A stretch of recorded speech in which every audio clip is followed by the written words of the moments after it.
Hey, Heather. Hi. How much will the result of this game influence your level of interest in coaching in the NFL? No idea about that. Couldn't be more happy to be here. This is a tremendous scene. They do everything big in Texas, and this is cool. This is right where we want to be, Heather. This is where we work to get there. I understand your one-track focus on this, but people are wondering about the future of Michigan's football program, and you're obviously a big part of that. And I know the administration wants you back. Have you told them and assured them that you will be back this season? Yeah, there's a calendar. I'll gladly talk about the future next week, and I hope to have one. How about that? A future? I hope to have one. Yes. Thank you. Take our next question right ahead. Yeah.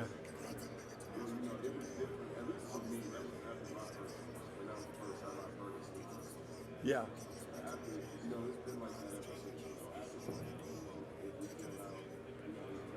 Yeah, you're so right. I mean, so many things have to go right, and I congratulate Washington, undefeated, taking on all comers. You know, I can see why they've won all their games. I mean, they're an outstanding, thorough, solid football team in every way. They got a quarterback that has the it factor. So do we.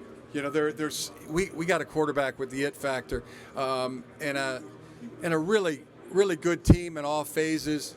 You know, just what makes it so exciting to be playing in this game. I feel like, you know, if you're going to be the best, then you got to beat the best, and we look at Washington as a great football team. But I mean, anything that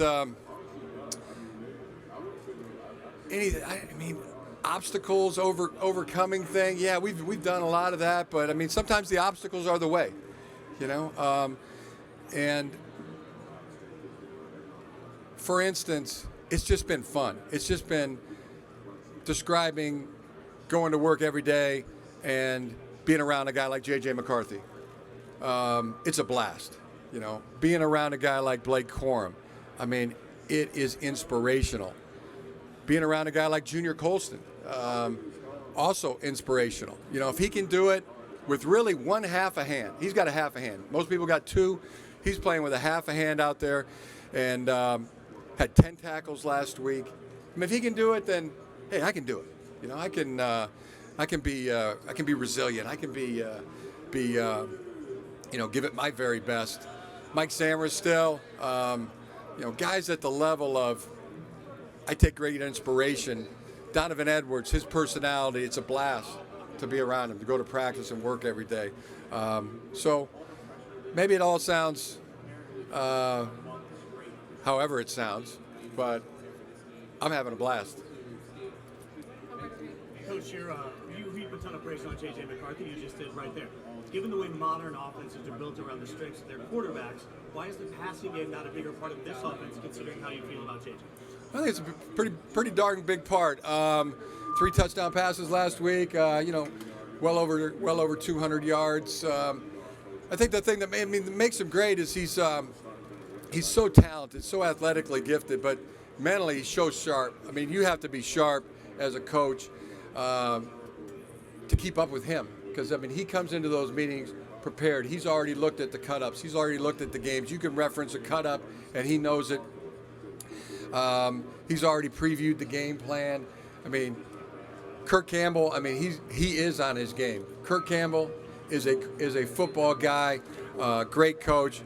But in order to stimulate JJ, Kirk's got to be on the cutting edge too. I mean, if you want to be on the cutting edge, you got to be razor sharp, and they both are. And it's just a blast to be around.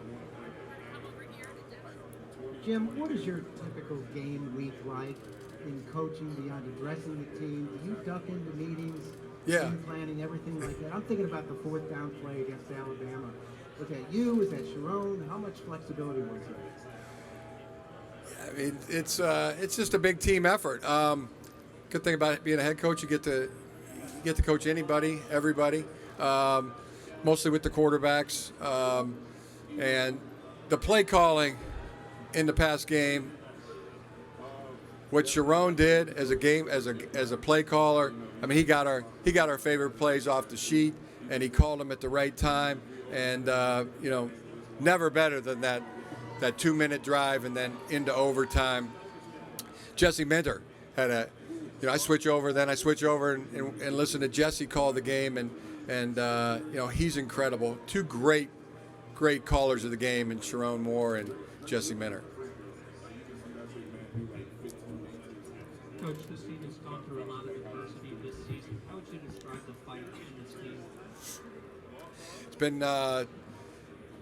been great. I mean, it's been a blast just to be around the team every single day. I mean, these are like 1-year cycles, 365 days. You're looking at a true calendar. As soon as the season ends, last year, I can think about J.J. McCarthy watching the celebration at the semifinal game. I mean, it really began there, and we had spring practice that started about 5 weeks after that game last year. The winter cycle, the summer cycle, the spring cycle, into training camp. So it's a full year, and to watch our guys just with how they've gone about their business, really inspiring, as I said earlier. Really proud of our guys, but bottom line, it's just been a lot of fun. It's been a blast. Please stand by as Michigan players rotate podiums.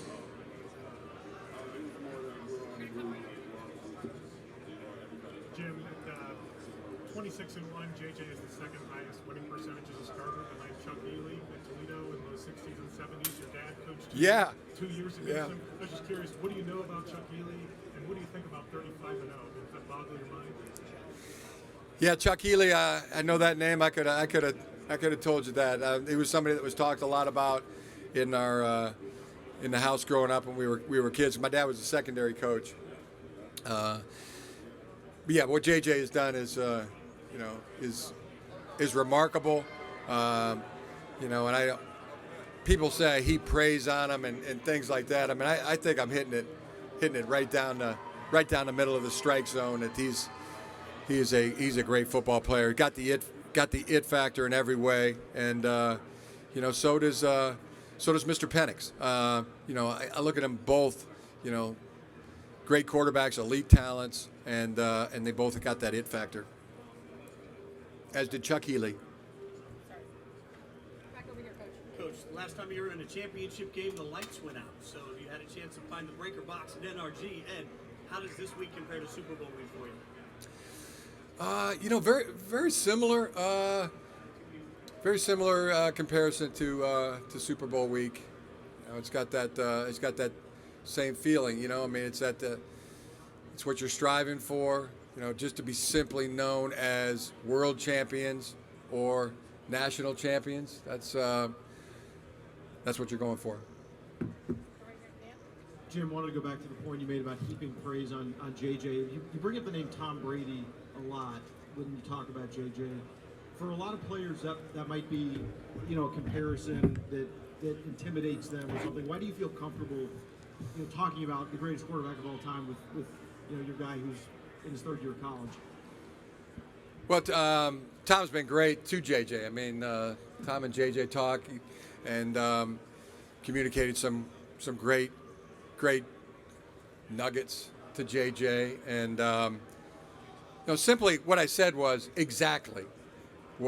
think JJ is the best college quarterback in the history of Michigan football. College quarterback. A long way to go to get to where Tom Brady is, which is the greatest of all time. Tom Brady is the greatest football player of all time. He's lapped the field. A full lap. Now, JJ got a long way to go to get to that. But in terms of, I think of who's the best college quarterback in the 144-year history of Michigan football, I'm nominating J.J. McCarthy. Now, I'm not the maker of that list, but, that's my opinion.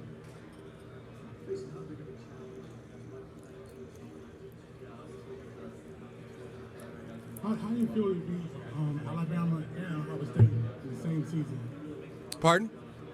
How do you feel to be Alabama, Uh-huh. and Ohio State in the same season. Felt good. Feels good. Now we got one more to go. One more game to go, one more phase line to get to, and the team's in a good spot. Very loose and focused, ready to roll. Thank you. Jim, when you talk about that flight back to Ann Arbor from the Rose Bowl, how much did you allow yourself to enjoy that moment, that game, before the switch flipped, so to speak, to the Washington game? That's a great question. Yeah, that's a happy flight. I just go happy flight. Get around all the guys. You kind of walk up and down the aisles a little bit. I mean, talk about the game, ask guys questions. It's just celebrating. It's really, just fully celebrating that feeling. Then you then after a couple hours, I kind of just like drinking a Diet Coke on ice and just reflecting on it, taking it all in, and then I don't know, about 6 hours to answer your question. It's usually about 6 hours for me, and then start thinking about the next game. Jim, when last season ended at TCU and J.J. McCarthy said, "We'll be back, I promise," or whatever, from that point to now, not whatever. That's what he said. Right. That's what he said, Bob. He said, "We'll be back," Yep. and here he is. If you heard that, Not whatever. He said it and did it and brought that to life. That's really cool. yeah, I didn't mean to end or whatever, but when that happened, did you see the same thing, and what did you think would be the biggest obstacle? Yeah, it's just like anything. There's resolution, but then the resolution without repetition is meaningless. What I saw was the repetition daily, weekly, monthly. I knew he was on a mission. I knew Blake Corum was on a mission. Trevor Keegan, Zinter, Mikey Samerstill, Mike Barrett, Junior Colson, Colston Loveland.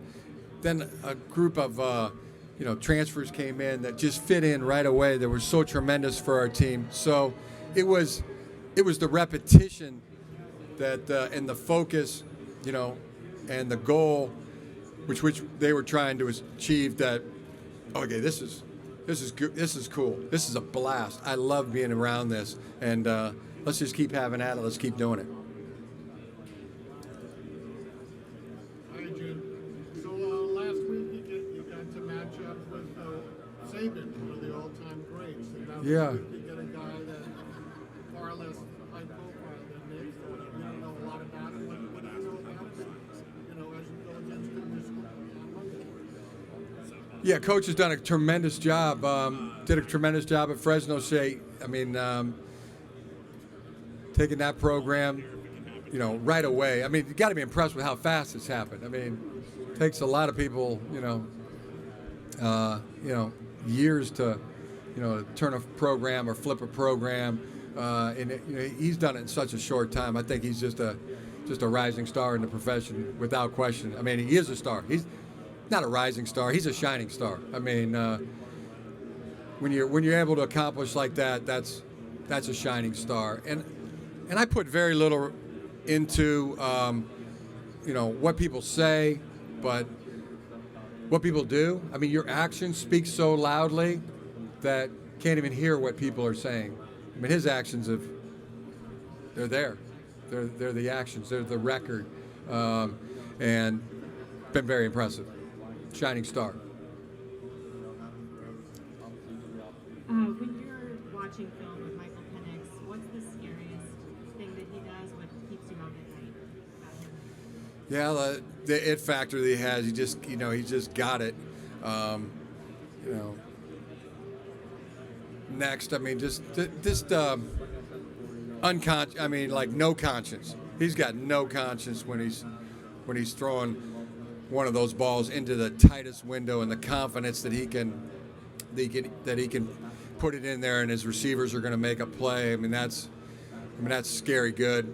And as good as he is in the pocket, he's deadly out when he gets out of the pocket too. in either direction. That's, it's formidable. It's elite, and he got the it factor. He's got great arm talent. You can tell he's a really cerebral guy. I mean, he knows he's got and the next thing I would say is the real clock he has in his head. I mean, he gets in trouble, boom, it's coming.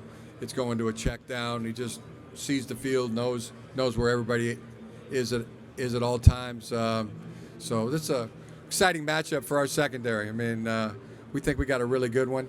And then it's got to coordinate with the pass rush, discipline to keep him in the pocket, because he's deadly outside the pocket too.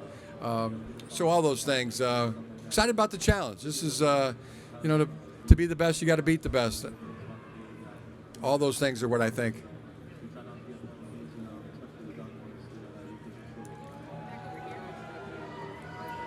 Coach Megan, all due respect, there were some who thought Bama and Texas would be here today. Can you speak to the strength of the Big Ten Conference and what this game says about the conference future? No real thoughts about that. No real strength. I mean, yeah, things I don't know. I mean, just really just thoughts about defending Washington's offense. Moving the ball, getting the 3-tech blocked.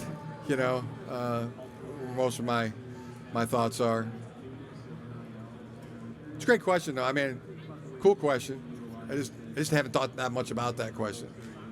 Coach, you mentioned about the cooperation of your staff and the players. This team looks like this season it was built on trust, just because of the fact that what was going on off the field didn't affect them on the field. Just talk about this team's trust in each other and the coaching staff to get to this point. Yeah, it was just a choice. I mean, it's been a choice all along. Choice to trust each other. Choice to, really come together as a ball team. Choice to be unselfish. Choice to be a team player. And it really had nothing to do with, what was going on at all. It was more about, the choice our guys were making. Choice to unanimously support each guy. On the field, off the field, same kind of support they get at home from their parents and their family members. But you can trust and know it's going to be unanimous from your teammates too. In a tight spot in training, you're in a tough spot in a practice or a game.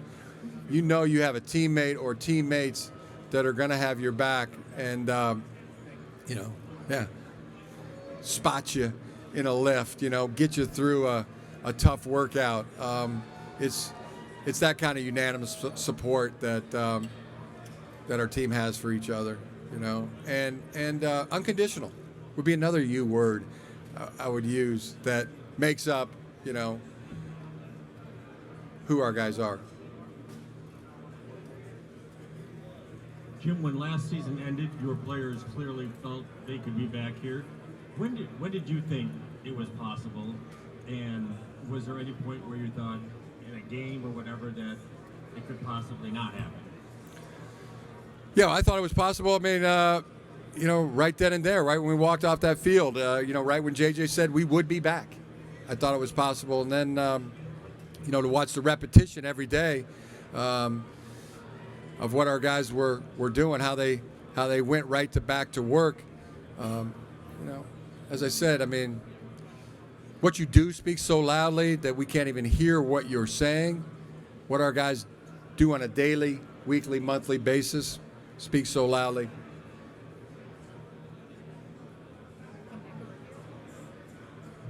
Coach, what's the difference between the fun level and the time management level between coaching in the NFL and college, if you could compare and contrast? I don't have that list in front of me. I don't have that list. Jim, your thought on the current state of college football? I mean, there's a lot of changes. With teams going to different conferences, transfer portal, Yeah. NIL, just a lot happening at the same time. A lot. Your thoughts on that, Jesse? Yeah. Once again, I mean, no real thoughts on the state of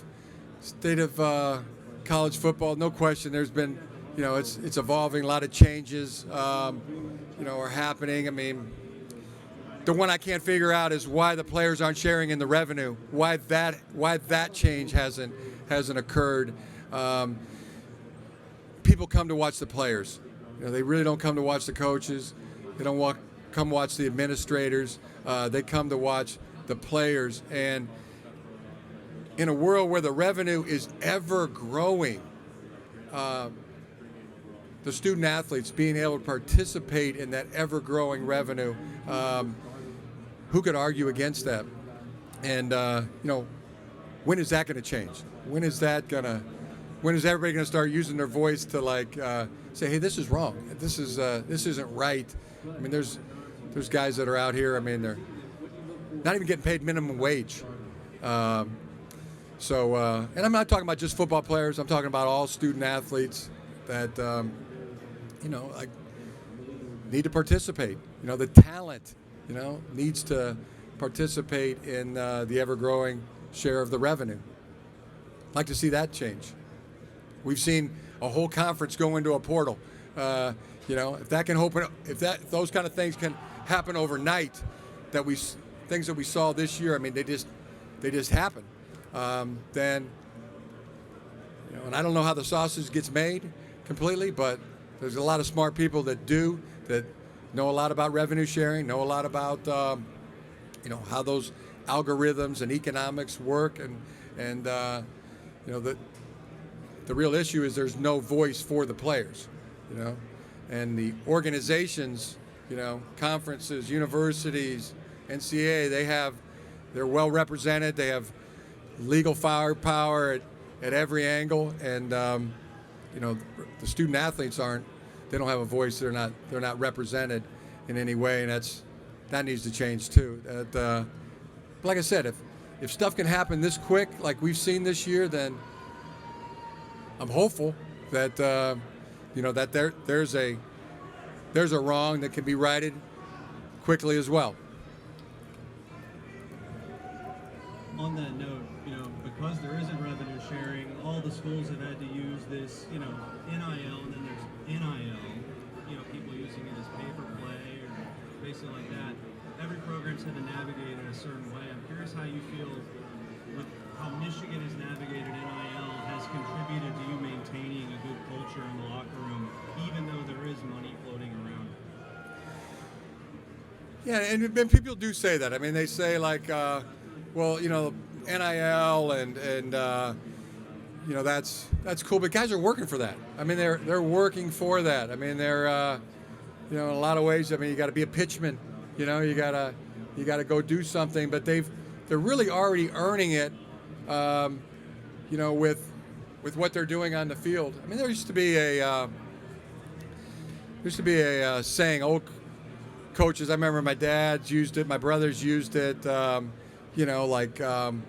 Hey, we're all robbing the same train here. Coaches, administrators, media, television stations, conferences, NCAA. Yeah, and the ones that are really robbing the train, the ones that could really get hurt, or are getting a very small piece. So yeah, that needs to change too. That needs to change. And it's one thing for somebody to say, well, they're getting NIL, but they're not.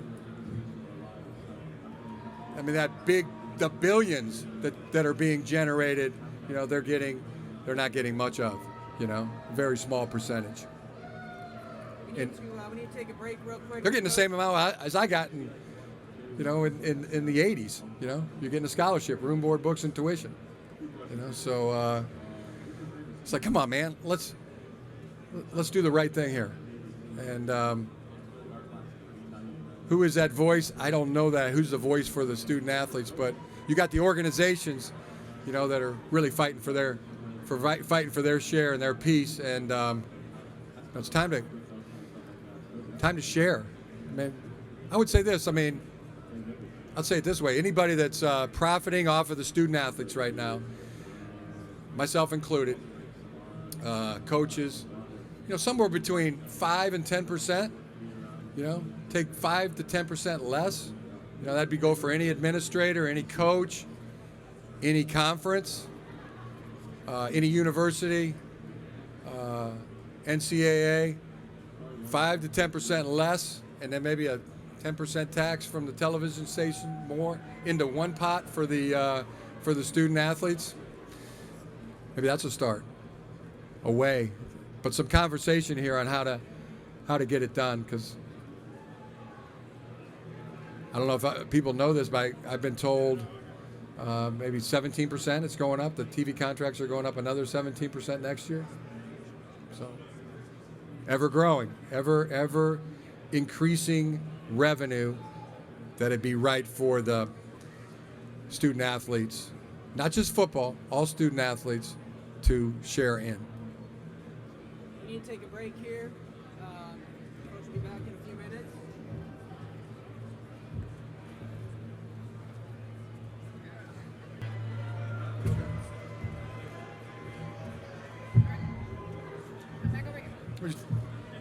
Was I talking too much about revenue sharing? You had to pull me off the stage? Perfect time, Coach. Shut him up! Put him in a corner! Quit talking about that. Coach, when you look at the mental health of your staff, when you look at the offseason, the new calendar that college football is dealing with right now, what steps do you take, or how important is it to make sure your coaching staff gets time with the family, gets home at a reasonable time, especially during the busy season and summer and whatnot, all together, mental health capacity in the program?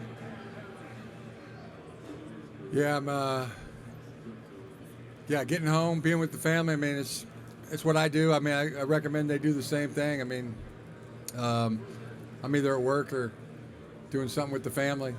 They're my two great loves, really. The family at work and the family at home. Coach, I know it was more of a storyline last year, but how much of an impact does Michi still have on this team, and how often do you think about it? Very much, yeah. Michi's mom and grandma visit us.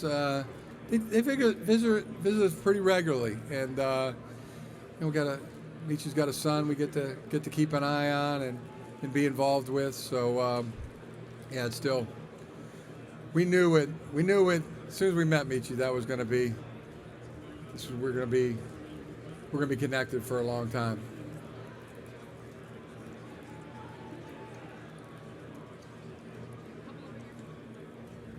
Coach, a lot of your players around here have been talking about, Michigan against the world or Michigan against everybody. What does that mean to you? I think I started seeing that about a couple years ago. Michigan, Detroit versus everybody. That Michigan versus everybody T-shirts. It's a cool slang. Just cool.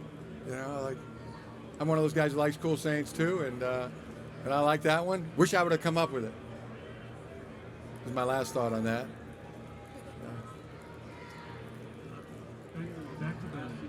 Back to the revenue sharing thing.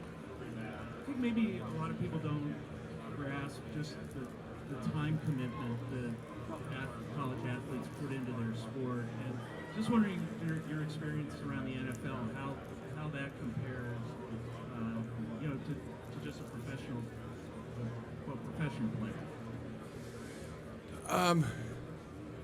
Yeah, I mean, it's school. I mean, what the college players have is school, and their football career. But it's a lot. It's a lot of time. It's 20 hours a week for the, and that's just countable activities. That's on the field, in the weight room, or in meetings. But guys are doing a lot. That get injured. For rehab and back and forth to class. It's a lot.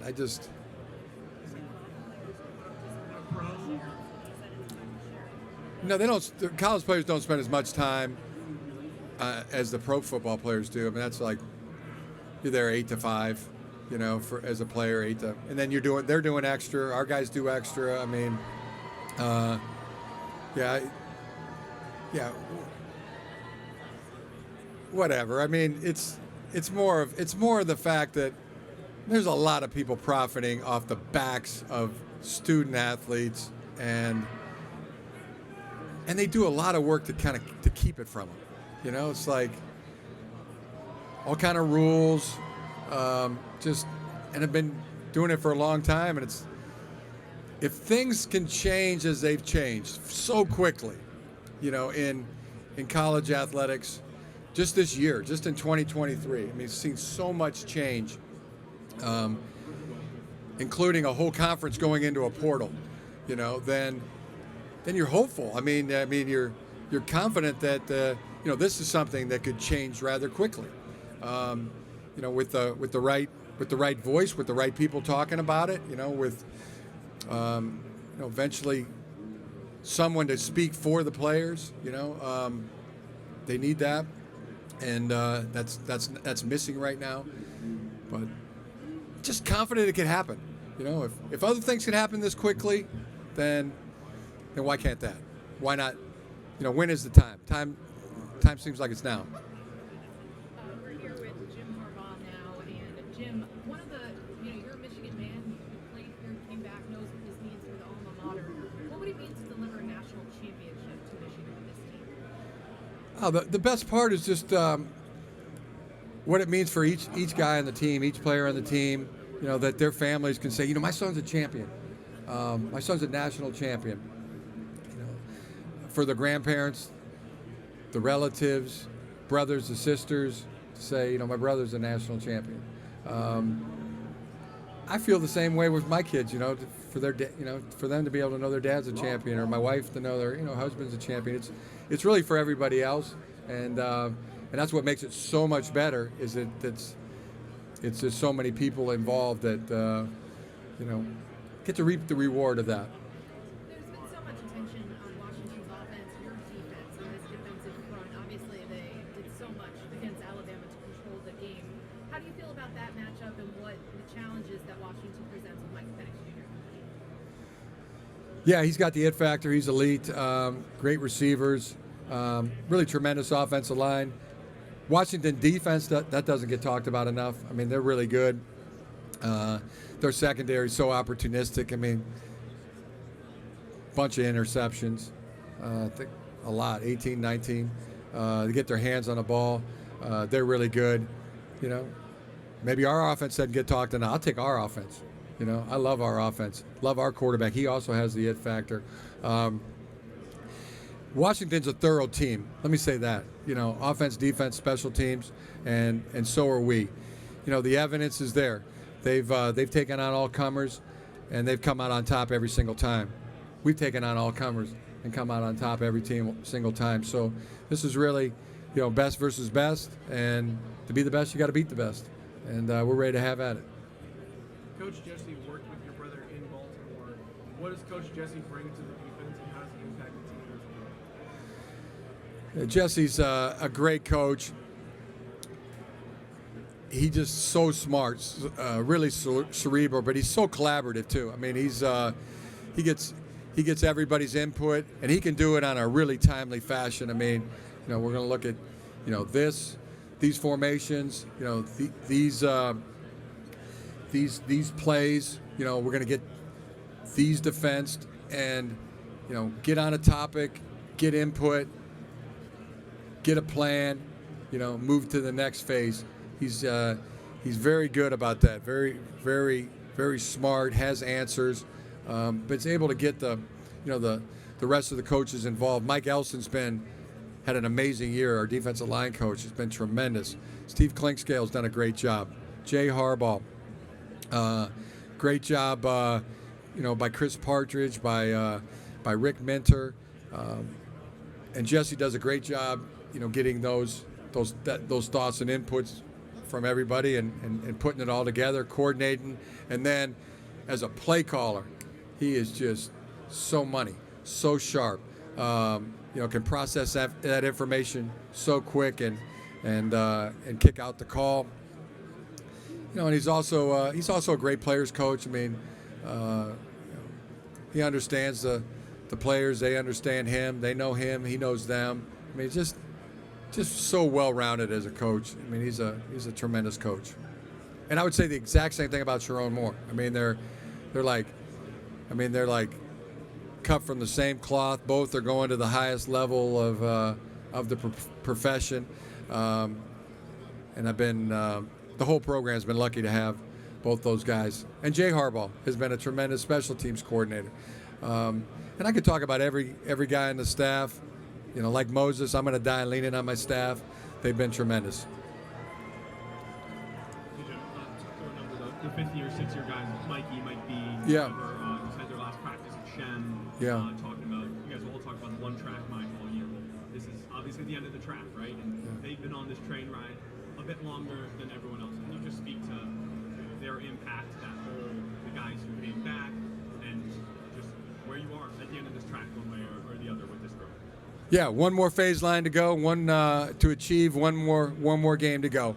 That's where we're at. We did have that last practice, in Ann Arbor, and that was on Friday. Then flew here, and it is as one track mind as it can be. It's like Ladies and gentlemen, like a thoroughbred horse thundering down the straightaway. I mean, the blinders are on, and we see the finish line, and we're going to the whip. Just each guy, but also with a good balance too. I mean, it's a focused and a loose team at the same time. Really, kind of in the sweet spot from where I see it, but that's where we're at.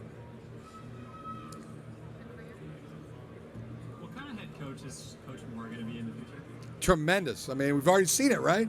You already got a glimpse of the shining star, that he is. He's just phenomenal. So smart, works so hard at it. Knows what it's like to be a player. Was a player, and really composed.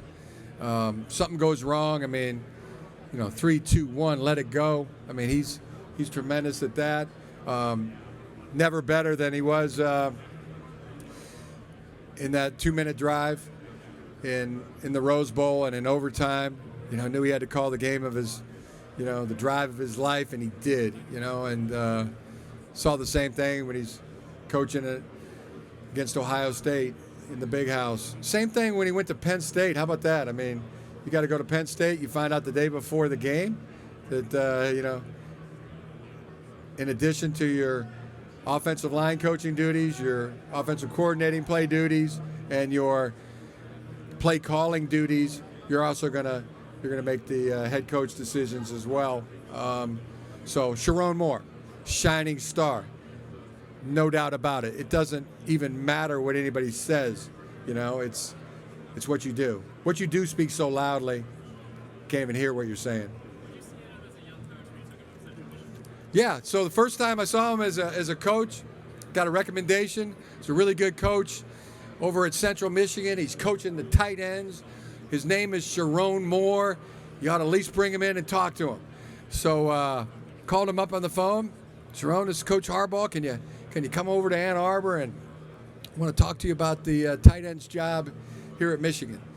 Yes, Coach. We'll be over there tomorrow. So first time we sit down, we meet each other, and then I asked him, just show me your technique of a zone block and a gap block for a tight end, and he jumped up and just started demonstrating and went through this teaching progression that was, boom, 1, 2, 3,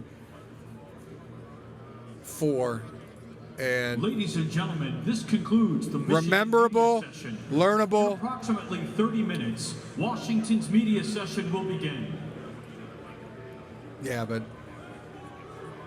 first time I met him, I was blown away. I mean, knocked my socks off.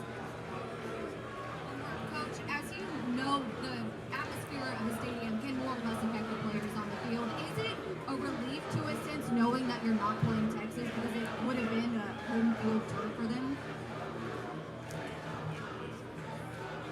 I mean, I don't know about relief. You know, that hasn't been the word that's popped into my mind watching the film and watching the tape of the Washington Huskies. Relief has not been